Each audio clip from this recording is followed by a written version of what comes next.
내부 제보에 따르면 기무사는 노무현 대통령이 윤광웅 당시 국방장관과 통화하는 것을 감청하였는데 대통령과 장관이 지휘를 받아야 할 기무사가 지휘권자까지 감시하는 실태라면 기무사가 벌이는 도감청의 범위는 짐작조차 하기 어려울 것으로 보인다. 네, 기무사령부가 대통령과 국방부 장관의 통화를 감청했다는 주장이 나왔습니다. 이에 대해서 기무사에선 법적으로 문제될 게 없다는 말이 나옵니다. 과연 기무사의 감청은 어디까지가 합법일지 팩트체크에서 확인을 했습니다. 오대영 기자, 우선 감청 자체는 할 수가 있죠? 그렇습니다. 기무사의 임무는 법령에 나와 있는데요. 보안과 방첩입니다. 군 내에서에 국한되어 있습니다. 군통신의 보안 업무도 그래서 법령에 이렇게 정해져 있는데 무조건 다 되는 게 아닙니다. 감청할 군용 회선을 반드시 사전에 승인을 받아야 합니다. 허가가 없었다면 모두 불법으로 간주할 수 있습니다. 네, 근데 군이 아니라 민간인끼리의 통화는 당연히 감청해서는 안 되는 거잖아요. 물론입니다. 군 관련된 범죄는 하지만 좀 다른데요.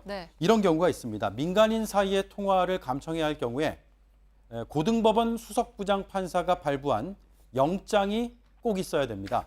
이 밖에 민간인끼리의 통화는 감청해서는 안 됩니다. 또 통화하는 한쪽은 감청이 승인된 군용 회선이고 다른 한쪽이 민간 회선이라면 불법 감청이라고 하기는 어렵습니다. 일방 또는 쌍방이 해당된다고 법에 나와 있습니다. 네. 그리고 이제 이번에 제기된 의혹은 대통령하고 국방장관 사이의 통화 아니겠습니까? 이 경우에는 어떻게 됩니까? 역시 어떤 회선을 써서 통화를 했는지, 그걸 감청했는지가 관건이 될 것 같습니다. 어느 한쪽이 사전에 승인된 군용 회선이었다면 문제로 보기는 어렵습니다. 하지만 반면에 어느 쪽도 승인된 적이 없다면 법에 어긋날 수 있습니다. 네, 그러면 그 승인은 누가 하는 건가요? 대통령이 합니다. 기무사령관은 국가안보와 대테러 목적에 한정해서 감청 계획서를 작성하게 됩니다. 이를 국가정보원장에게 보내고 국정원장이 검토를 거쳐서 대통령에게 전합니다. 대통령이 이를 승인해야 합법성이 생깁니다. 한 번 승인한 회선은 4개월 안에서만 감청을 해야 됩니다. 연장을 하려면 다시 이 절차를 거쳐서 대통령에게 재가를 받아야 합니다. 유선전화뿐만 아니라 군용전화, 휴대전화, 군용 이메일 등도 대상입니다. 네, 그러니까 이번에 군인권센터가 제기한 의혹이 법적 문제로까지 이어질 수 있는지를 보려면 당시에 대통령이 사전 승인을 했던 군용 회선이었는지 아닌지가 관건이 되겠군요. 그게 핵심입니다. 과거에도 기무사가 불법 감청으로 논란을 일으킨 적이 꽤 있었습니다.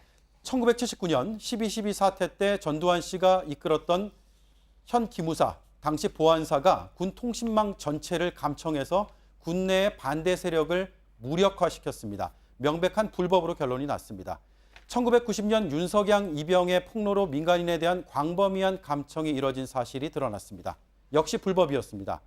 반면에 지난해 11월 기무사가 국방부의 사이버사령부 댓글사건조사 TF를 감청했습니다. 이를 통해서 수사 계획을 미리 파악을 했습니다. 하지만 감청 자체는 문제가 되지 않았습니다. 사전에 승인된 회선이었기 때문입니다.